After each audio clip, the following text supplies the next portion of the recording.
आज मुंबईला आदरणीय संजयजी राऊत साहेबांची गुरुपौर्णिमेच्या शुभेच्छा दिल्या।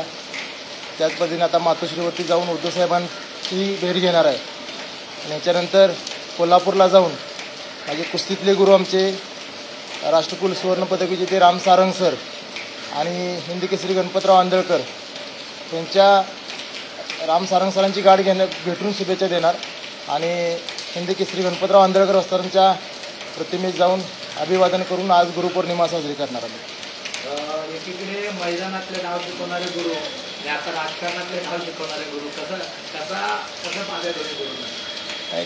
कोणत्याही मैदानात गेलं तर प्रामाणिकपणे काम केलं तर यश नक्की मिळतं, हेच मला या दोन्ही गोष्टींचं समजलं।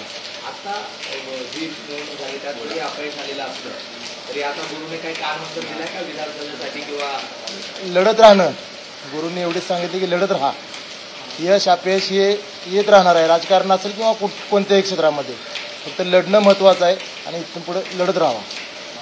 काय विधानसभेची काही तयारी वगैरे नाही, विधानसभेसाठी तयारी नाही, पण सांगली जिल्ह्यामध्ये 2 जागा शिवसेना उद्धव बाळासाहेब ठाकरे हा पक्ष लढवणार आहे। त्यामधील एक खानापूर आटपाडी आणि एक मिरज, अशा 2 जागा आम्ही तिथे लढवणार आहोत। नाही, पक्ष जो आदेश देईल त्या आदेशाप्रमाणे काम करणार। एबीपी माझा, उघडा डोळे बघा नीट।